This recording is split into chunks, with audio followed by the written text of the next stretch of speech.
Hello बच्चों, कैसे हैं आप। उम्मीद करती हूँ आप बढ़िया और एकदम मज़े में होंगे, खुश होंगे और लाइफ को एंजॉय कर रहे होंगे। बिल्कुल बच्चों, खुश रहिए, स्वस्थ रहिए, मस्त रहिए, यही जीवन का आधार है। देखिए, जब हम खुश होते हैं तो कार्य भी निपुणता से करते हैं। तो चलिए, रहते हैं खुश और बढ़ते हैं अपने अध्याय की ओर। हमारे अध्याय का नाम है सफलता के सूत्र। तो बच्चों, कुछ नियम ऐसे होते हैं जिनसे हम अपने लक्ष्य को प्राप्त कर सकते हैं। आवश्यकता है उन नियमों को अपनाने की, जो कि सफलता के सूत्र भी कहे जाते हैं। तो बच्चों, व्यक्ति कोई भी हो, वह सफल होना चाहता है। हर व्यक्ति यह चाहता है कि उसका यश फैले, सफलता मिले, जग में उसकी अपनी पहचान हो। क्या आप ये नहीं चाहते हैं? यदि हाँ, तो इन 11 सफलता के सूत्रों को अपने जीवन में अपनाओ और सफलता की ओर कदम बढ़ाओ। सफलता का पहला सूत्र है, क्या है सफलता का पहला सूत्र? लक्ष्य का निर्धारण। जो लोग यह नहीं समझ पाते कि अपने लक्ष्य को कैसे निश्चित किया जाए। वास्तव में लक्ष्य निर्धारित करने के लिए किसी भी व्यक्ति को अपनी प्रतिभा तथा कमजोरियों का ज्ञान होना चाहिए। यानी हर व्यक्ति को पता होना चाहिए कि वो कितना प्रतिभाशाली है और उसके अंदर कितनी कमजोरियां हैं। लक्ष्य का निर्धारण अपनी रुचि के अनुरूप ही करना चाहिए। यदि लक्ष्य रुचि के अनुरूप होगा तो परिश्रम भी अत्यंत उत्साह एवं जोश के साथ होगा। साथ ही लक्ष्य को प्राप्त करने का मार्ग भी तय कर लेना चाहिए। मार्ग में कौन कौन सी कठिनाइयाँ आएंगी, इसकी परिकल्पना तैयार कर लेनी चाहिए। यानी कि पहले ही समझ लेना चाहिए कि कठिनाइयाँ कौन कौन सी आएगी और किस प्रकार इनसे निपटा जाए। इस मार्ग को समयानुकूल परिवर्तित करते रहना चाहिए। और इसका दूसरा सूत्र क्या है बच्चों? साधनों का सदुपयोग। यानी कि आपके पास जितने साधन है उसका सही उपयोग होना चाहिए। जीवन को समृद्ध बनाने के लिए आवश्यक सभी साधन इस धरती पर जहां तहां बिखरे पड़े हैं। आवश्यकता है उनको समेटकर उनका सदुपयोग करने की। ज्ञान विज्ञान का खजाना हमें पीढ़ी दर पीढ़ी विरासत में मिलता है। इन साधनों का प्रयोग बहुत सोच समझकर संयम से करना चाहिए। और तीसरा सूत्र है बच्चों, सीखने की चाह। तो सफलता के लिए यह अनिवार्य है कि नए विचारों को सीखने एवं ग्रहण करने की प्रवृत्ति विकसित की जाए। अन्यों की उपलब्धियों से ईर्ष्या करने के बजाय उनसे कुछ सीखा जा सकता है। यानी कि लोगों के अंदर बुराइयां ना ढूंढकर उनके गुणों को अपनाने का प्रयास करना चाहिए। आते चौथे सूत्र की ओर, जो है संवाद कौशल। यानी कि अपनी बात को सशक्त तथा प्रभावशाली ढंग से सबके सामने प्रस्तुत करना सफलता का अनिवार्य अंग है।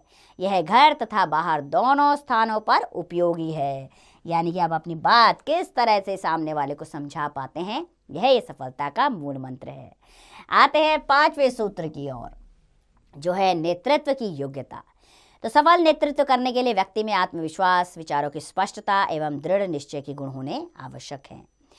हमारा छठा सूत्र है प्रशासनिक कौशल, अर्थात किसी कार्य विशेष को समय पर पूरा करना। कार्य को समय पर पूरा करने की प्रवृत्ति, किसी अन्य व्यक्ति की कार्य क्षमता व गुणों का ज्ञान, ये सभी प्रशासनिक गुण हैं जो व्यक्ति को सफल बनाने में सहयोग देते हैं। आइए आगे बढ़ते हैं अपने सातवें सूत्र की ओर, जो है क्षमा, करुणा एवं सहयोग की भावना। यह सभी सफलता के लिए आवश्यक है। सफलता की राह में अनेक बाधाएं आती हैं। कई बार हम किसी अन्य की गलती के कारण असफल हो जाते हैं। ऐसी स्थिति में हमें क्षमा का मार्ग अपनाना चाहिए। क्रोध से अपना व अन्य सभी का नुकसान होता है। शांत व प्रसन्न चित्त से किया गया कार्य ही सफलता दिलाता है। और आठवां सूत्र है वित्तीय साधनों की व्यवस्थित योजना। तो बच्चों, व्यक्ति को चाहिए कि वह भविष्य के लिए व्यवस्थित कार्य योजना और नीतियां बनाए। अपना धन निवेश व्यावसायिक तथा व्यक्तिगत मामलों में बहुत सोच समझकर करें। और नौवां सूत्र है सकारात्मक सोच। तो सकारात्मक सोच वाला व्यक्ति ही सफलता के सर्वोच्च शिखर पर पहुंच पाता है। जीवन के हर पहलू को आशा की दृष्टि से देखना ही सकारात्मक सोच है। इसके लिए अपने अंदर की हीन भावना को पूरी तरह से खत्म कर देना चाहिए। मैं क्या करूं, अब मैं क्या कर सकता हूं, इस प्रकार के विचारों को मन मस्तिष्क से निकाल देना चाहिए। उनके स्थान पर मैं क्या नहीं कर सकता, सब कुछ संभव है, असंभव कुछ भी नहीं, इन विचारों को अपने चिंतन का हिस्सा बना लेना चाहिए। सकारात्मक सोच वाला व्यक्ति कभी भी छोटी बात नहीं सोचता। जब सोच ऊंची होगी तभी उड़ान ऊंची होगी और ऊंचाइयों पर पहुंचा जा सकेगा। आते हैं अपने 10वें सूत्र पर, जो है आत्मविश्वास। तो आत्मविश्वास प्रत्येक व्यक्ति में होता है बच्चों। आवश्यकता है उसे जागृत करने की। जागृत अर्थात उसे जगाने की आवश्यकता होती है। आत्मविश्वास के जगते ही व्यक्ति की सोच बदल जाती है। असंभव कार्य भी संभव लगने लगता है। आत्मविश्वास के बिना कोई भी सफलता को प्राप्त नहीं कर सकता। और 11वां और अंतिम सूत्र है सही समय पर कार्य करना। समय का सही उपयोग ही इसका आधार है। समय ईश्वर द्वारा दी गई अमूल्य देन है, इसे व्यर्थ बर्बाद नहीं करना चाहिए। जो अपने एवं दूसरों के समय का ध्यान रखते हैं वे ही अपने लक्ष्य तक पहुंचने में सफल होते हैं। तो बच्चों, प्रत्येक व्यक्ति के सामने उन्नति के अवसर आते हैं, पर जिन व्यक्तियों में आत्मविश्वास की कमी व सकारात्मक सोच नहीं होती वह पीछे रह जाते हैं। लेकिन यदि इन 11 सूत्रों को अपना लिया जाए तो सफलता आपके कदम चूमती है। तो आज से ही संकल्प कीजिए कि आप इन 11 सूत्रों पर विचार करेंगे और इन्हें अपने जीवन का हिस्सा बनाएंगे। आइए अब प्रश्नोत्तर की ओर बढ़ते हैं हम। पहला प्रश्न है, समझकर उत्तर लिखिए। पहला प्रश्न इसमें आ रहा है, सफलता प्राप्त करने के कितने सूत्र हैं? तो सफलता प्राप्त करने के 11 सूत्र हैं। बाकी के भी प्रश्न पढ़िए और पाठ के अनुसार उत्तर दीजिए। दूसरे प्रश्न पर आते हैं। यहाँ पर मिलान करना है, 2 कॉलम दिए गए हैं, दोनों को आपस में मिलाइए। ठीक है। अब यश के साथ क्या मिलाएंगे? सचेत, जलन, प्रसिद्धि, आवश्यक, सही उपयोग। तो यश का अर्थ क्या होता है? प्रसिद्धि, यानी कि यह है क्या है? समानार्थी शब्द है। इसी प्रकार बाकी के भी शब्दों को उसके सही शब्द से मिलाइएगा आप स्वयं। हम आते हैं रिक्त स्थान पर। सकारात्मक सोच वाला व्यक्ति डैश के डैश पर पहुंचता है। सकारात्मक सोच वाला व्यक्ति ही उन्नति के चोटी के शिखर पर पहुंचता है। इसी प्रकार बाकी के भी रिक्त स्थान आप स्वयं पूर्ण कीजिएगा पाठ के अनुसार। आते हैं अब अगले प्रश्न पर। सूत्रों को क्रमानुसार रखिए। ठीक है, यहाँ पर आपको नंबरिंग करनी है। आप सारे वाक्य पढ़ेंगे और अपने 11 सूत्रों के अनुसार उन्हें क्रम में नंबरिंग देंगे। ठीक है। हम आते हैं अभ्यास से अनुसरण पर। इस पर प्रश्न है बच्चों कि प्रत्येक व्यक्ति सफलता प्राप्त करना चाहता है, वह उसके लिए सदैव प्रयत्नशील भी रहता है। यदि आप कोई परीक्षा दे रहे हैं, उसमें आपको एक भी उत्तर नहीं आता तो आगे वाले बच्चों को आता है, तो आप क्या करेंगे?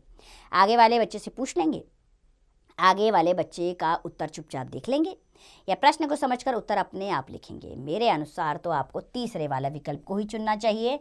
स्वयं प्रश्न को समझकर उत्तर देना है, स्वयं ही करना है। ठीक है। अब लेखन अभ्यास पर आते हैं। यहाँ पर आपको कुछ शब्द दिए गए, इन्हें 4-4 बार लिखना है। इससे आपका लेखन अच्छा हो जाएगा और ये शब्द भी आपको याद हो जाएंगे। तो ये ज़रूर कीजिएगा कार्य बच्चों। अगले प्रश्न पर आ जाते हैं हम। भाषा अभ्यास का प्रश्न है। शब्द शुद्ध रूप से लिखने हैं। जैसे स्कूल गलत लिखा गया है, इसमें आधा सौ आता है, लिख दीजिए यहाँ पर सही थे। इसी प्रकार बाकी के भी वाक्य देखिए और उनका शुद्ध रूप लिखिएगा। चलिए दूसरा प्रश्न पर आते हैं। इसमें भाववाचक संज्ञाएं बनानी है। अयोग्य का क्या बनेगा? अयोग्यता, भाववाचक संज्ञा। ठीक है, अयोग्यता। इसी प्रकार बाकी के भी शब्दों को पढ़कर उनकी भाववाचक संज्ञा आप स्वयं बनाइएगा। तीसरे प्रश्न पर आते हैं। इसमें विलोम शब्द लिखना है। तो पहला शब्द है योग्यता, तो योग्यता का विलोम क्या होगा? अयोग्यता। ठीक है, यहाँ पर मैंने लिख दिया। इसी प्रकार बाकी के भी शब्दों का विलोम शब्द आप स्वयं कीजिएगा। चौथे प्रश्न पर आते हैं। वाक्य प्रयोग करना है। रुचि, हमें अपनी रुचि के अनुसार ही अपने विषय चुनना चाहिए ताकि हम उद्देश्य जल्द से जल्द प्राप्त कर सकें। इसी प्रकार बाकी के भी शब्दों को पढ़िए और स्वयं वाक्य प्रयोग कीजिएगा।